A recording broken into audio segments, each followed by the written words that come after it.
ये रैली नहीं है, ये जन आक्रोश है। आईजी कार्यालय का घेराव है। ग्वालियर चंबल संभाग में जो है ना लगातार घटनाएं घटित हो रही है और प्रशासन राजनीतिक दबाव में किस दबाव में है घटनाओं का संज्ञान नहीं ले रहा है। उल्टे भीम आर्मी के कार्यकर्ता के साथ हर रोज बदतमीजी की जाती है। वो किसी मामले को लेकर जाता है तो कभी कोई अधिकारी गाली देते कभी कोई।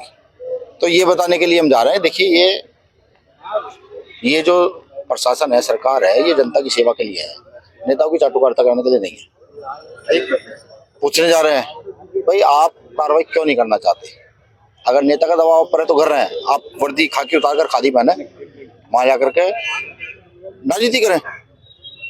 और अगर दबाव नहीं है तो फिर जनता को न्याय क्यों नहीं मिल रहा है? लगातार इतनी घटनाएं, लगभग 20 सूत्रीय घटना का ज्ञापन मेरे हाथ में है, उन सबके विषय में करने जा रहे हैं और अगला अल्टीमेटम देने जा रहे हैं। भाई अगर आप नहीं मानोगे तो फिर पहले हम भोपाल में इकट्ठा होते, इस बार ग्वालियर का नंबर है। आपका ये कहना है कि ग्वालियर संभाग में दलित लोगों पर जो अत्याचार हो रहे हैं, अपराध बढ़ रहे हैं, उसको लेकर? जी बिल्कुल। क्या मानसिकता है? अपराध बढ़ तो रही है, अपराध बढ़ क्यों रहे हैं इसके लिए है। जैसे कि जब अपराध होता है और प्रशासन उस पर कार्रवाई नहीं करता, अपराधियों को राजनीतिक संरक्षण में छोड़कर रखता है, तो वो फिर दोबारा अपराध के लिए प्रेरित होता है। तो प्रशासन से यही पूछने जा रहा है भाई जब इतने अपराध हो रहे हैं आप कहाँ सो रहे हैं? तो इसके लिए प्रशासन को तो आप ज्ञापन दे रहे हैं, साथ में जो जिम्मेदार शासन है यानी कि मध्य प्रदेश सरकार को भी कोई ज्ञापन देंगे क्या? भाई उसमें सभी चीजें हैं, प्रशासन के जरिए सरकार पर ज्ञापन जाएगा। पहले पुलिस को चेताना जरूरी है, प्रशासन को चेताना जरूरी है, उनकी ड्यूटी उनको याद कराना जरूरी है। पुलिस का नाम लिया, वही पुलिस थाने में जो महिलाओं को चाटा मारती है, अत्याचार करती है, वो क्या उन सब चीजों के लिए तो यह है। देखिए लोकतंत्र की खूबसूरती ये है कि प्रशासन को ये याद कराया जाए जनता के द्वारा कि वो जनता के टैक्स के पैसे से तनख्वाह लेते हैं, नेताओं के टैक्स के पैसे से नहीं। ठीक, वो नेताओं को संरक्षण दे सकते हैं लेकिन वो नेताओं के कहने पर अपराधियों को संरक्षण नहीं दे सकते। उनका काम इस देश की सेवा करना, देश के नागरिकों की सेवा करना होता है। ज्ञापन तक ही सीमित रहेगी ये लड़ाई, क्या आगे भी कुछ? आप भीम आर्मी को मुझे लगता है जानते नहीं है। भीम आर्मी ज्ञापन से आगे भी बहुत कुछ है। आप भोपाल का नजारा एक बार देख चुके हैं, ठीक है, और वो नजारा यहाँ भी हो जाएगा ग्वालियर में, कोई ज्यादा बड़ी बात नहीं है हम लोगों के लिए। अच्छा, क्या लग रहा है बीजेपी की सरकार में ज्यादा अत्याचार? देखिए बीजेपी की सरकार में अत्याचार बढ़े नहीं है, बहुत ज्यादा बढ़ गए। जब से उनकी सरकार है दलित शोषित वंचितों की सुर कौन रहा है? ओबीसी अल्पसंख्यकों की स्थिति क्या है? ठीक, ये सरकारी निकम्मी है। ठीक, धीरे धीरे जनता का मोह भंग हो रहा है उनसे, ऐसी बात नहीं है।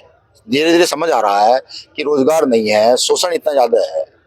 ठीक, ये सब चीजें समझ आ रही है। दलितों को टारगेट किया जा रहा है। इतनी सारी घटनाएं का होने का कारण क्या है? दलितों को टारगेट तो है।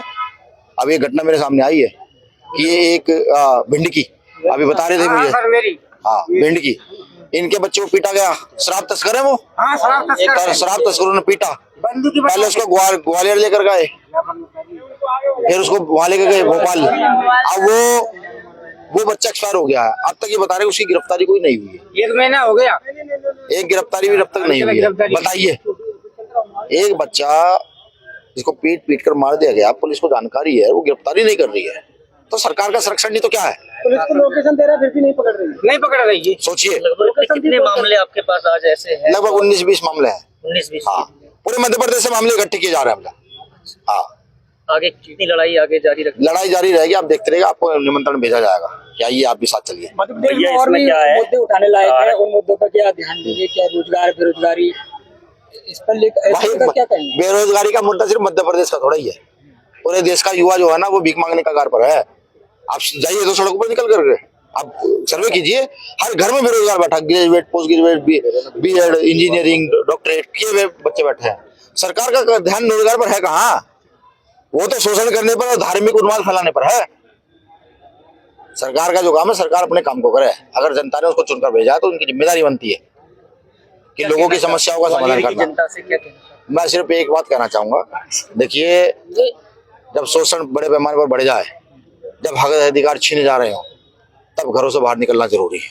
संवैधानिक दायरे में बाहर निकले। और मैं तो निवेदन करता हूँ भीम आर्मी से जुड़े हर वो व्यक्ति जिसको लगता है कि मध्य प्रदेश को सुधारा जाए, हर वो व्यक्ति जिसको लगता है कि भारत की व्यवस्था को बदला जाए, हर वो व्यक्ति जो ये सोचता है कि अन्याय अत्याचार किसी पर नहीं होना चाहिए और कोई भी फेवर करता है तो उस पर कार्रवाई हो, कानूनी कार्रवाई हो, संविधान सम्मत कार्रवाई हो, वो आए भीम आर्मी से जुड़े और इस लड़ाई को मजबूती से लड़ने का काम करें। शुक्रिया आप सभी का। जय भीम।